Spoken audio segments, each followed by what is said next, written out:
dañ daal di ñëw si li nga xam ne que moo di le quotidien tey jii mu daal di def benn pàcc bu yaatu jëmale ko si ki nga xam ne que moo di Adji Sarr le quotidien bu Madiambal Diagne ñi Adji Sarr Suisse et pas franc noonu la ko daal tuddee exactement donc Adji Raby Sarr virgule Suisse et pas franc point d'interrogation donc l'affaire Sweet Beauty par laquelle tout nous tombe sur la tête depuis 4 interminables années ne fait que justement des malheureux entre-temps le contumax di ki nga xam ne que moo di Ousmane Sonko ni il faut ñu daal di annuler boobu dañu nga xam ne que moo di condamnation mu daal di génn li nga xam ne que moo di prison booba tey nag accusation yi mu daal di yéeme loolu balaa si yegg juge bi daal di koy àtte woon par corruption de la jeunesse moom itam ki nga xam ne que moo di Ousmane Sonko se retrouve premier ministre. D'ailleurs le président de la République en personne Bassirou Diomaye Diakhar face aux journalistes l'évoque en passant, affirmant que tout le monde sait que cette affaire est un complot ki nga xam ne que moo di le président Bassirou Diomaye Diakhar fa daal ñu jàpp ni lépp li nga xam ne que moo di li ñu daal di toppee Ousmane Sonko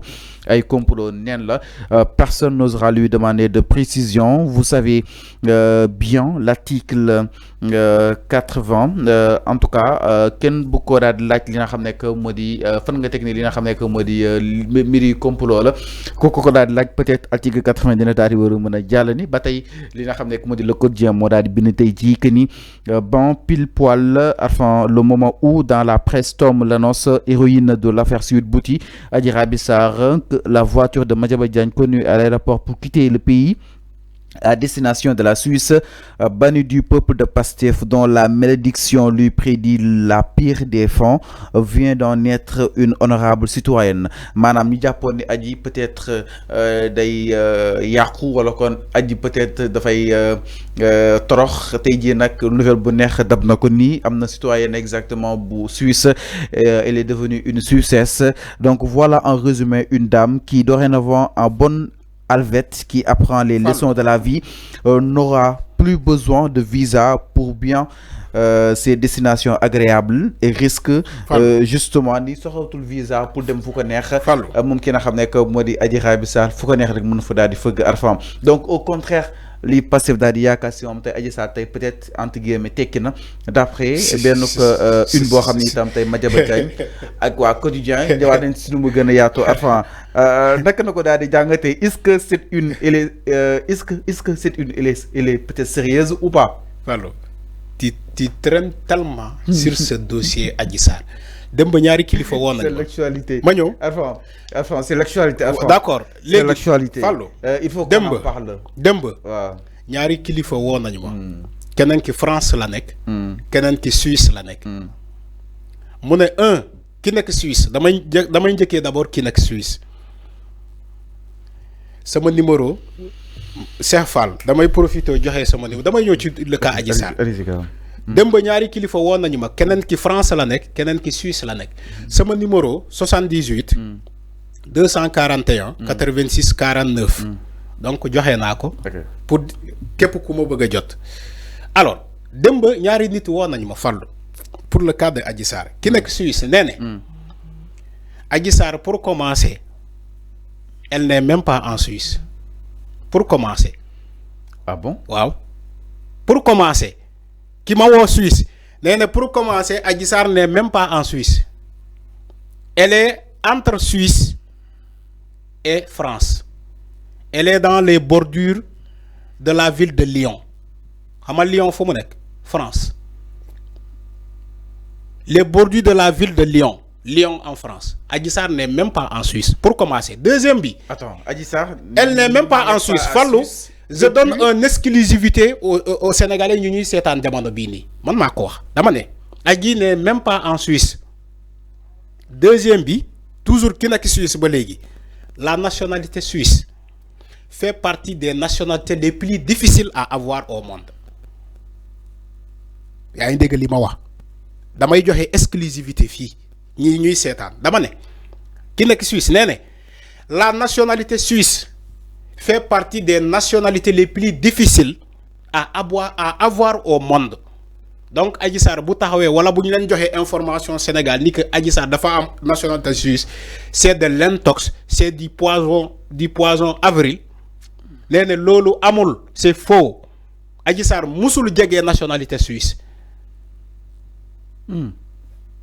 dama ne information laa lay jox fii ça sera repris partout Adji Sarr amul nationalité suisse amu ko. Elle n'est même pas en Suisse. mais Adji Sarr ci boppam fu mu nekk foofu ci les bordures de Lyon de la ville de Lyon amul liggéey amul xëy. mais enfin son entourage. benn liggéey amu ko. c'est un entourage ñëpp confirmé nañ ko exactement. amul nationalité. Elle n'est même pas en Suisse. Fallou bàyyi leen caaxaan. di manipuler l'info. Adji Sarr Lyon la nekk. comme par exemple nga ne ma Thiès Mbour ci Thiès la bokk Morolan ci Thiès la bokk. Ces environs de Thiès. Dans la région de Thiès. C'est ce que j'ai dit. Dans la région de Lyon. Elle est quelque part dans aussi capitale Suisse. Elle n'est même pas en Suisse. Fallo, il faut écouter. Je parle du français. Adji Sarr nekkul Suisse. Nekkul ci dëkk bi tamit. Nekkul Suisse. Nekkul Lyon. Lyon ci boppam nekku fa. Comme boo ma nee Thiès nga ne ma Morolan Thiès la bokk.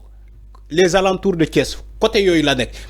Entre la frontière entre la France et la Suisse nekkul Suisse ku nekk Suisse moo ma ko wax mu ne ma nationalité suisse fait partie des nationalités les plus difficiles à avoir au monde moo tax dem Suisse ba am fa liggéey du caaxaan ñi may seetaan te ñu nekk France ki xam nañu baax li may wax dem Suisse ba am fa liggéey du caaxaan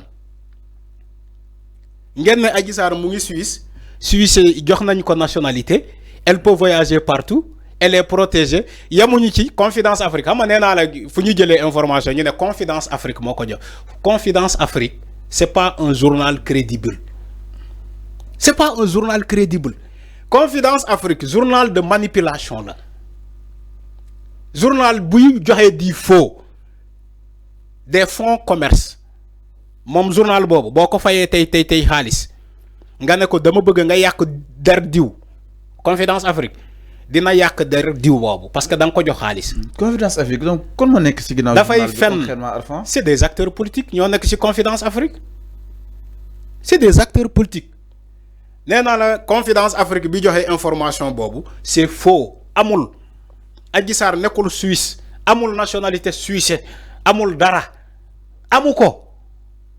Pourtant, on le dit au Sénégal, oui, presse, oui, désormais, Ousmane Sonko est en danger parce que Adji Sarr a une nationalité suisse. Que pourquoi la Adji Sarr a une nationalité suisse, c'est faux. Ne comme man Arfan n'est day fen. Dégg naa sa chroniqueur bi ñëw fii cette chroniqueur bi di ta way Adji am na nationalité suisse Adji amul benn nationalité France sax fu mu nekk amul nationalité France. Yow procédure pour am nationalité caaxal la. Il y a des gens qui perdent des années ci procédure d'abord yow nga ne ma Adji Sarr dem na France même pas espace 1 an amul sa 1 an nga ne Adji Sarr am na nationalité suisse yéen ay nit ngeen est-ce que vous êtes des humains parce que yéen da ngeen jàpp ne nu ñuy amee nationalité Sénégal lu yomb loolu lu ñuy amee carte d'identité nationale Sénégal lu yomb loolu pour yéen dëkk tubaab bi noonu lay demeewul noonu de. demewul noonu bàyyi leen tapale di naan Adji Sarr am na nationalité suisse amul benn nationalité kese la am bu Sénégal. mais comment comprendre les explications de Madiambal Diagne? C'est faux. Madiambal Diagne c'est un manipulateur c'est un manipulateur amul fen léegi je défie Madiambal Diagne fii ci plateau bi nee leen ko na Adji Sarr capturer nationalité mu envoyé ko mu partager ko ci Le Quotidien publier ko ci Le Quotidien man maa ko wax man na Adji Sarr capturer nationalité suisse mu envoyé ko Madiambal Diagne wala envoyé ko ces chroniqueurs yuy nekk ci plateau yi di naan Adji Sarr am na nationalité na leen envoyé capture bi ñoom ñu publier ko dans les journaux voilà la nationalité suisse de Adji Sarr na envoyé capture bi la ñu soxla. Fallou bàyyi leen caaxaan arrêtez tu me dis Madiambal Diagne il manipule tout le monde tu me dis Madiambal Diagne na léegi na ko Adji Sarr envoyé capture bi nañ leen envoyé capture bàyyi leen caaxaan si bàyyi leen caaxaan nee naa la ay nit ñoo ma woo démb dama doon nelaw sax mu woo ma par WhatsApp. donc en réalité Adji Sarr amul benn nationalité amul nationalité. li may wax ni information bi dina feeñ après ci kanam les gens vont démentir cette nationalité là gis nga information bi Sénégal kese lañ koy véhiculer bu demee ba tabbi ci kii Suisse presse suisse la presse suisse ou bien la presse suissesse va démentir cette information là xam nga information bi Sénégal kese lañ koy joxe ni que Adji Sarr am na nationalité suisse xaaral ba information bi egg ci tubaab bi Afrique confidentielle c'est pas du média tubaab yi fii la nekk. fan la nekk. Afrique confidentielle dafa la sori wu la dara pour yow dafa la sori parce que yow yaa amul information Afrique confidentielle dafa la sori. donc essai mu neex ni Ousmane Sonko n'a aucun risque. dama ne amul nationalité Adji Sarr amul benn nationalité bu Sénégal kese la am. su amoon nationalité sax. dama ne même su amoon nationalité Ousmane Sonko ne court aucun risque parce que la Suisse n'est pas décidaire du sort de Ousmane Sonko. Tu me dis Suisse bàyyi leen caaxaan. alors mi ngi noonu. loolu amul li nga xam ne dañu jàll ci leneen loolu c'est faux amul. alors ñu jàll si leneen sans plus tarder par rapport ak li nga xam ne que moo di wàllu wi mbokk yi je vous rappelle que ni seen émission li nga xam ne que moo di le truc de matinal sur les antennes du Sénégal 5 TV alors.